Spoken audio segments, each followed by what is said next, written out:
Hey guys, and welcome to another GameXplain discussion. I'm your host, Andrew Seegers, and this time we're again joined by Derek Binder to discuss the latest Nintendo news from Iwata's recent shareholder meeting. So let's get right into it. Alright Derek, so Nintendo had another quarterly meeting, as they tend to do, and a few more tidbits came out. And nothing earth-shattering, in fact, much of this we've already discussed in our previous meeting discussion. But, we did learn a few new things, and it's just fun to touch on this, a few months down the line. So, first off, Iwata discussed the sales of the 3DS and Wii U. 3DS seems to be doing pretty good. It sold 43 million worldwide. Not quite DS numbers, but that's still very respectable. Now, of course, the number everyone wants to know is the Wii U. And that apparently has sold a little over 6 million worldwide. And Nintendo's finally starting to realize that it's not quite selling well, because they offered a forecast for the upcoming fiscal year, and they're saying it's only going to sell about 3.6 million units, basically over the next year.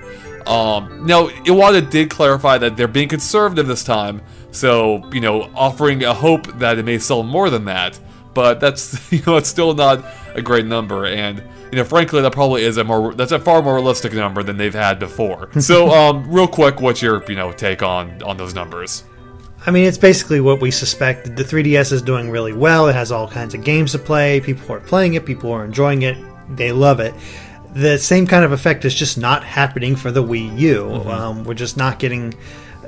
people are just not getting a reason to buy the Wii U. And they've mentioned this before, that they're hoping to jumpstart that with the release of Mario Kart 8 and Super Smash Bros. On Wii U.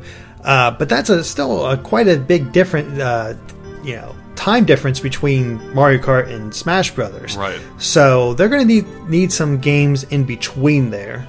Desperately. Yeah, basically, and as part of that, Nintendo did confirm the upcoming games for both this year and beyond, or so it seems. Now, again, nothing really earth-shattering here, but it is good to get some reminder of some of the games coming up, as well as a few interesting details here. So first up is the fact that Monolith X, Bayonetta 2, and Hyrule Warriors are all still due out this year. In fact, Bayonetta 2 is, in fact, coming out this summer in Japan, whereas they didn't clarify an exact date for Europe or North America. Now, beyond that is perhaps most interesting are the TBD release dates.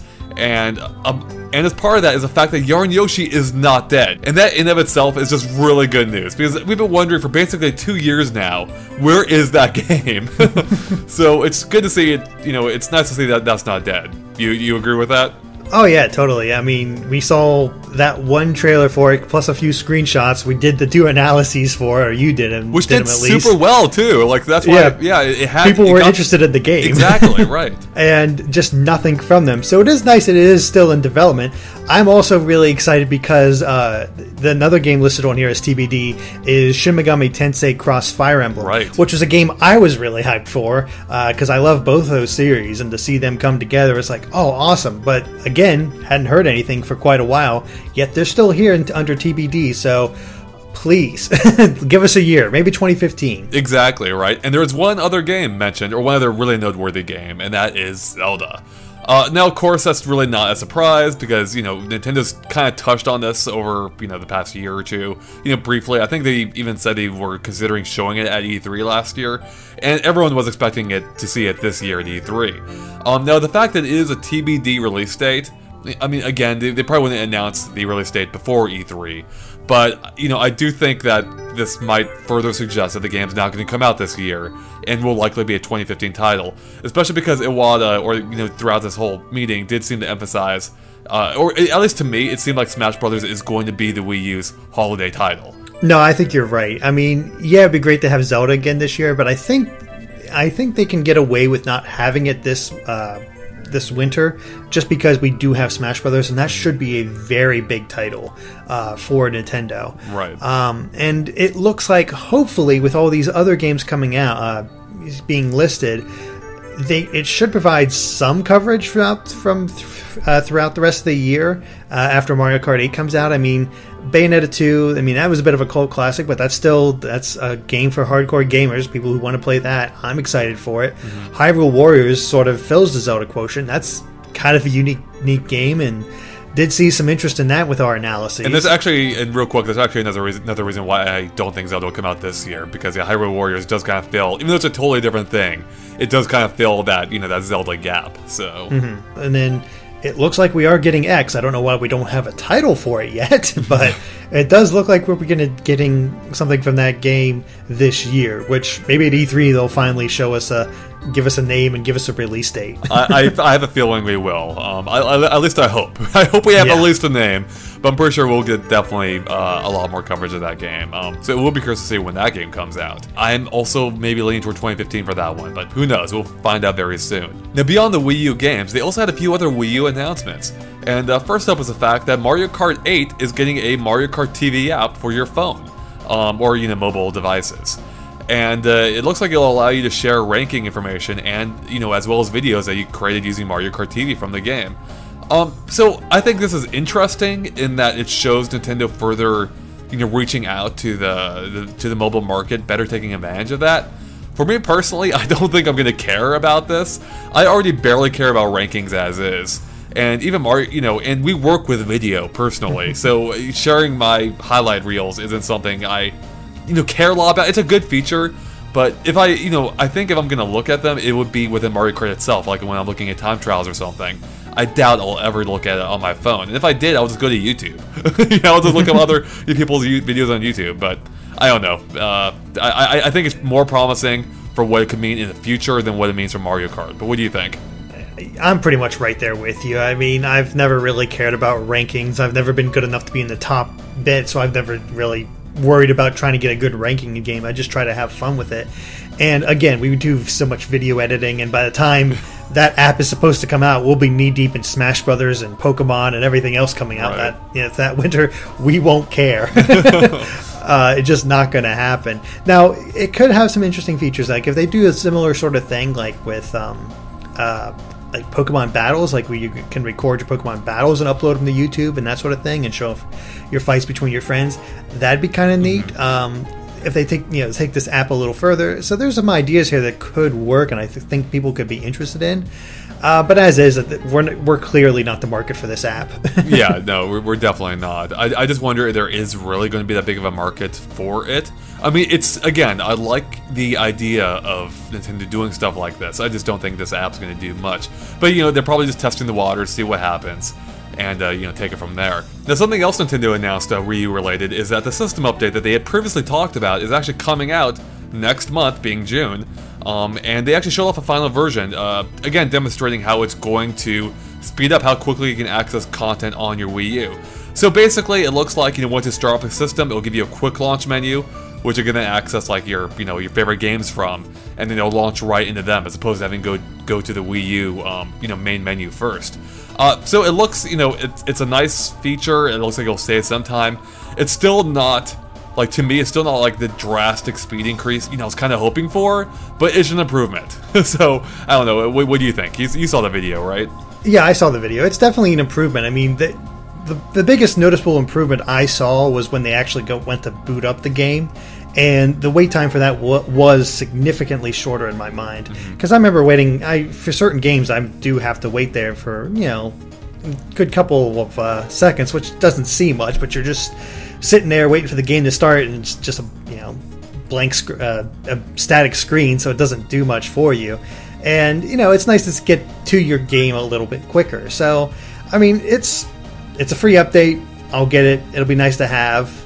It's nice to see that Nintendo is focusing on trying to get their user interface moving a bit more quickly. Yeah, exactly. That is something that's been kind of a sticking point with the Wii U, although I don't think it's been a major issue, but it is nice to see them improving it. Now, one thing that they did announce that has me a little bit excited, basically the confirmation that they're making an NFC-based platform. And again, we've talked about this in brief before, but it seems like they're really taking this pretty seriously, and they're actually branding it as NFP, which stands for either NFC Feature Platform or Nintendo Figurine Platform. That name may not be final, but that's what they're going with for right now.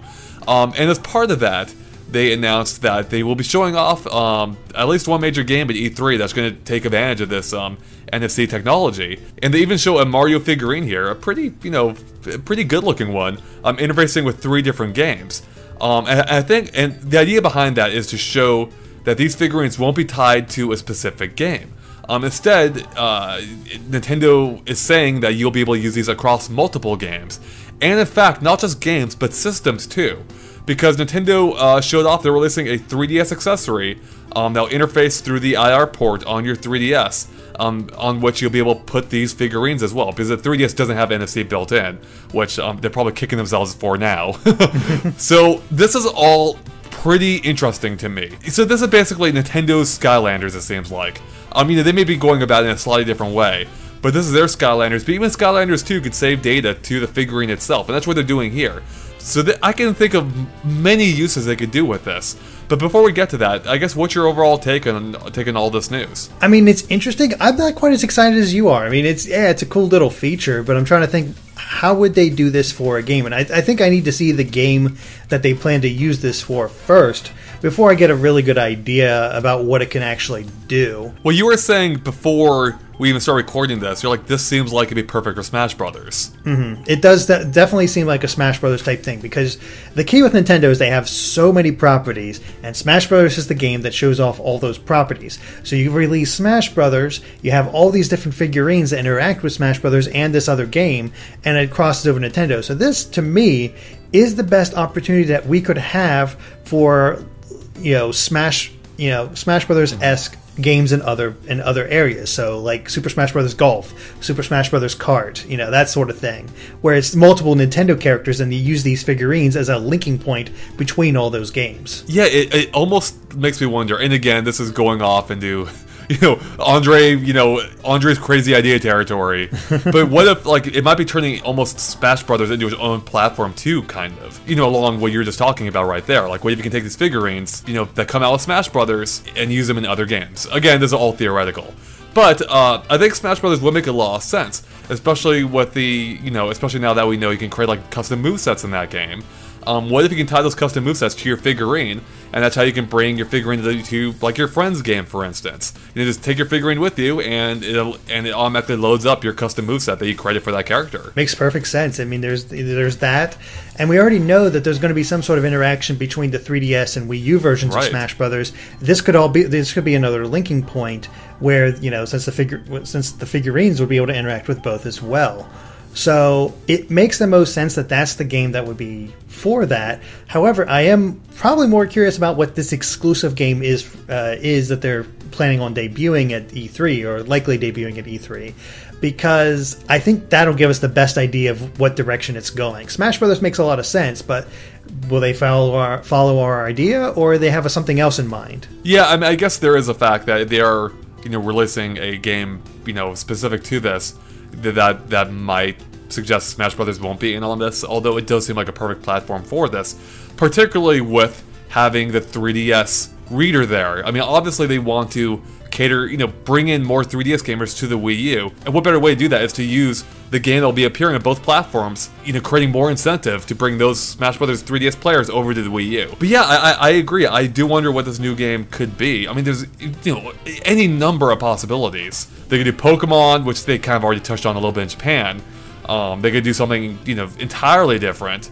Yeah, I have no idea. Basic idea that, for these types of figurine games is either you get a game sort of like Skylanders, or you get a game like Disney Infinity. Right. Now, Disney Infinity has elements of Skylanders in it with its main focus, but it also has a lot of abilities to create different things and make your own sort of world. So I can see them taking even just the Disney Infinity route, where you have these sort of adventure packs for this specific game, and then also being able to mix and match all these Nintendo properties into this big thing. And maybe they can even court other developers and get in figurines of their properties to include in this game as well, like we have with Mega Man and Snake and whoever else we might get. That would be really interesting. Yeah, basically, I guess again that kind of gets to the whole Smash Brothers thing. Which as of late has been bringing in third-party characters, and it would be a good way to strengthen the bond even further. Especially with having these third-party developers, it would help bring in an audience that isn't exclusive to Nintendo already. So yeah, I think that'd be really cool. I mean, there's just a lot of potential here, especially with the fact that Nintendo is looking to broaden this beyond what Skylanders has done primarily, into other games and other systems. Now I should mention, because some people will probably ask about it, in the figurine picture, we do see 3 games there. One is New Super Mario Bros. U.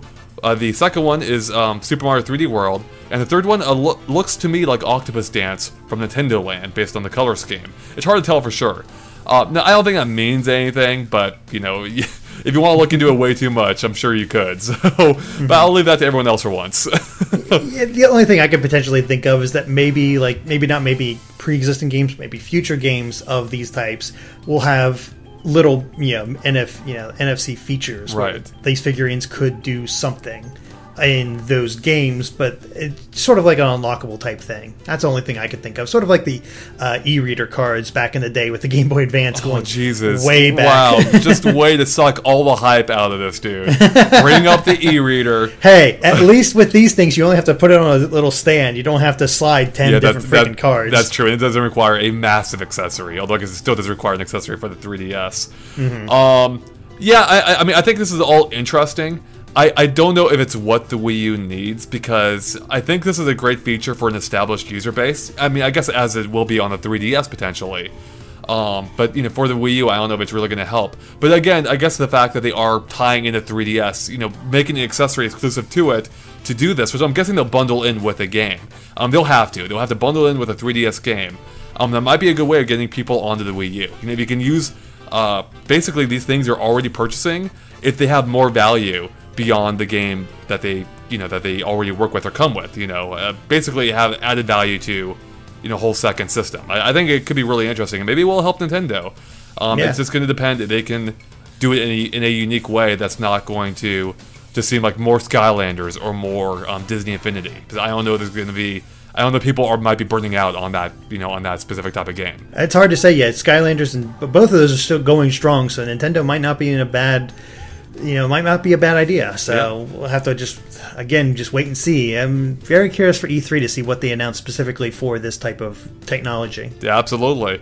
Now, you did mention one other thing there, and that was, basically touching on bringing in third-party characters. And something Iwata did mention here is that they are looking into more IP licensing. Now, the whole thing was kind of vague, but it sounds like to me they're looking at more like partnerships or more maybe more cross promotions, kind of like we've seen with Hyrule Warriors or that other game that you mentioned that I can't pronounce. Oh, the Shin Megami Tensei Cross Fire Emblem. Right, exactly. And now assuming that is what he's talking about, and really who knows, that really isn't something Nintendo's.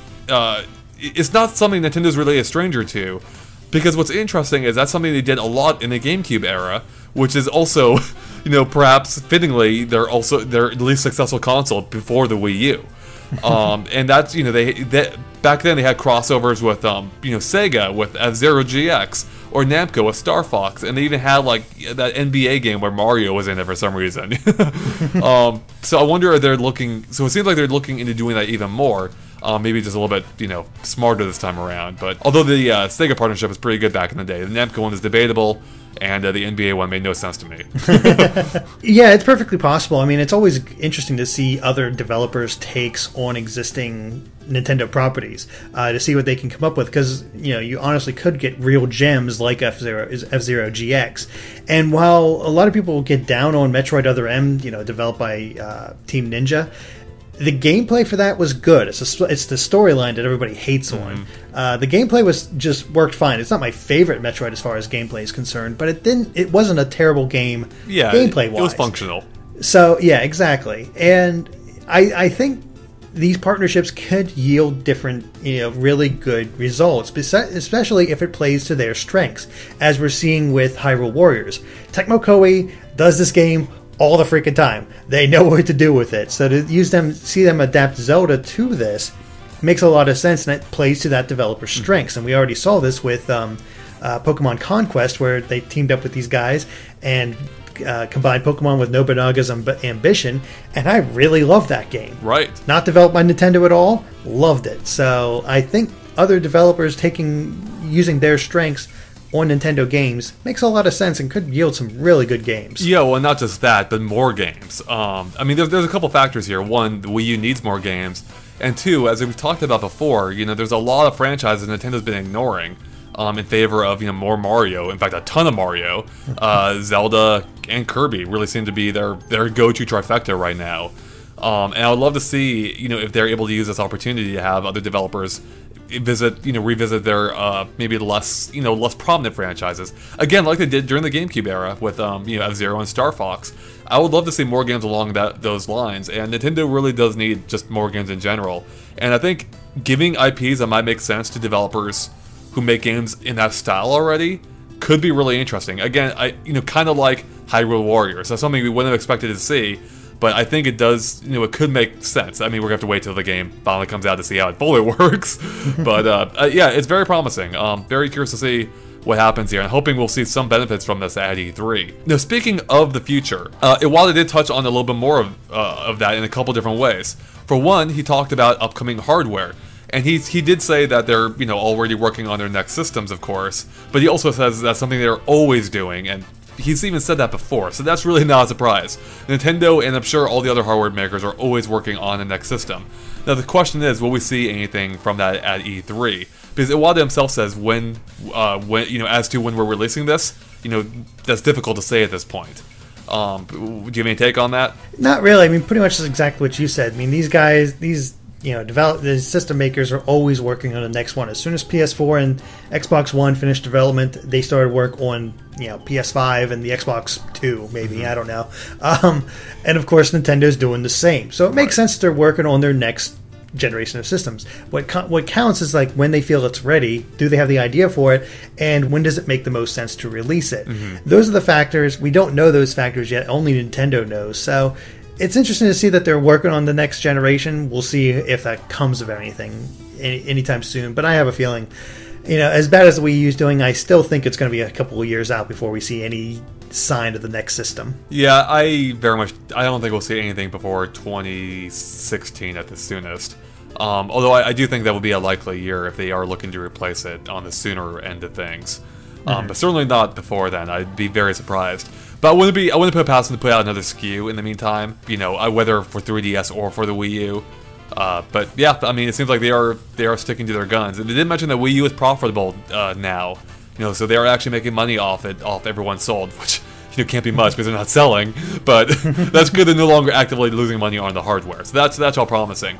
Now, Iwata did touch on a little bit more about what might be the most interesting thing that we know nothing about, basically, and that's their quality of life platform. And he mentioned he doesn't think this service is too narrow for Nintendo, which is kind of an interesting way of looking at things, because a lot of people look at Nintendo, rightfully so, as a video game company, but he suggests they're actually more of an entertainment company, and that's why he thinks that quality of life will fit into that. And he specifically mentions making things that are fun and like health-related services, and that's something they've touched on before, with Wii Fit and Wii Fit Plus or whatever it was called. And even going to their to the vitality sensor, which again, which didn't come out, but it was something they were looking into.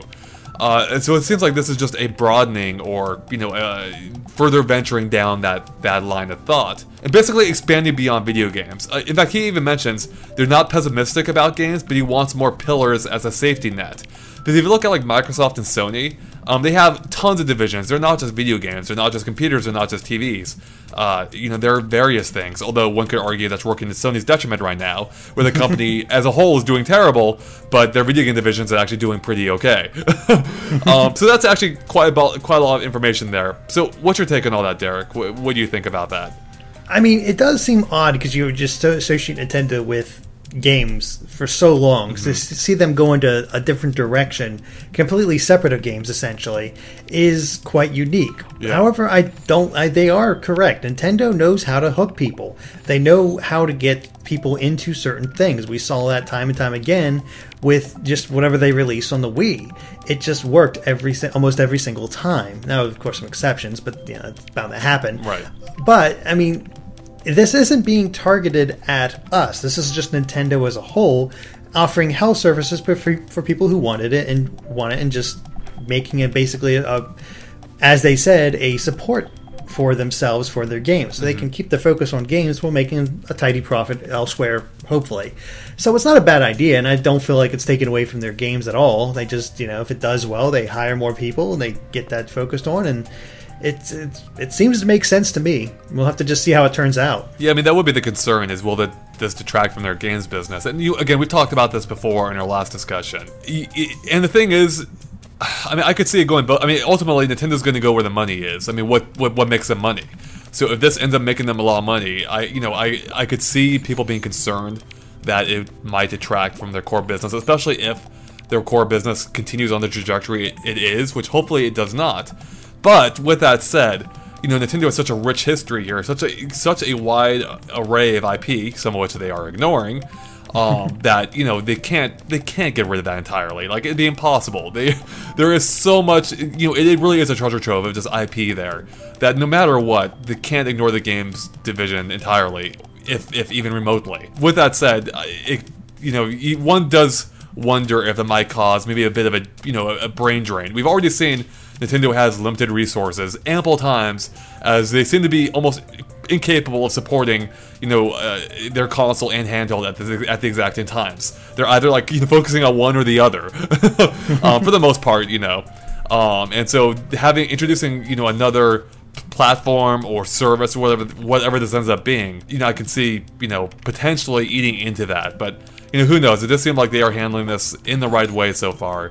But that's based on only their word, and we have no idea how this is actually going to work. And we don't even know if we'll find out anything about this at E3. Maybe we will, maybe they'll hold off until later on in the year, or next year, who knows. Yeah, they might even not even use it direct. They might just use other means to advertise this health service because it isn't video games related, unless they decide to tie it in some way, which would make sense. To try to work those divisions in together. That's why there's a reason Sony movies advertise Sony products all the time. Yeah, I mean, the whole quality of life thing, like, it sounds like they want to be more like all encompassing. You've got your health, you've got your fun, maybe you've got your studying. And that's something, Nintendo's already ventured in again before with, Wii Fit, Brain Age, and of course, games being the fun department. So yeah, maybe they're looking into ways into tying all that together, basically. Maybe. Yeah. I mean, it's, like I said, we're sort of in wait-and-see mode. There's no reason for me to sort of try to figure out what they're going to do, because, Nintendo will do whatever they think is best. Right. And, good luck predicting whatever that is going to be. You can hope for the best, but honestly, the quality of life stuff, I don't care about. Whatever, I at all. I'm just, it's not my thing. Now, if that helps, if it does well for them, kudos, great. Now, hold on, so Derek. happy for it. The thing is, you don't know if it's your thing. Maybe it's a part of your life you've been missing all this time. No. No, I am. All right, well, do you have any final thoughts on any of this, Derek? Anything we didn't touch on that you wanted to bring up? Not really. I think that overall, this is meant for investors. It's not meant for gamers. It's not meant to get us excited. It's meant to give investors confidence. And if I was an investor, I'd feel okay, not great. Like, I'd be cautiously optimistic. Of course, I'm not the best, I'm not a financial advisor or anything like that, so I wouldn't be able to tell one way or another. But there are things in here I think are good. Mm-hmm. Between the fact that it does seem like they hopefully have some games lined up between Mario Kart 8 and Smash Brothers Wii U. Right. And, it's just incremental hopes that they will figure out what they're going to do and hopefully make it better. And all the bundles that we see from Mario Kart 8 are helping. And hopefully this NFP program will work out as they intend. Yeah, I mean, I'm curious about. I'm really curious about the NFP, especially. I'm not a huge fan of collecting more plastic crap. That's why I don't have any Guitar Hero or Rock Band accessories at all anymore. But with that said, I can see myself being sucked in if it's compelling enough. So I am curious to see where they're going with that, as well as just everything else that they're going to announce at E3, of course. I'm pretty excited, for that coming up very soon. And in fact, we will have a discussion, a more in-depth discussion on our thoughts on E3, probably just a few weeks before it comes up. So stay tuned for that. Alright guys, well I think that wraps up for our Nintendo investor meeting discussion, so thanks for watching. If you liked our discussion, please make sure to like and follow us on Facebook and Twitter at GameXplain, which you can find links to in the description below. It's a good way to keep up to date with everything we post. And of course, keep an eye on GameXplain.com for more, basically everything, and Mario Kart 8 as well, because that's what I'm actively covering right now. Alright, thanks guys. Bye.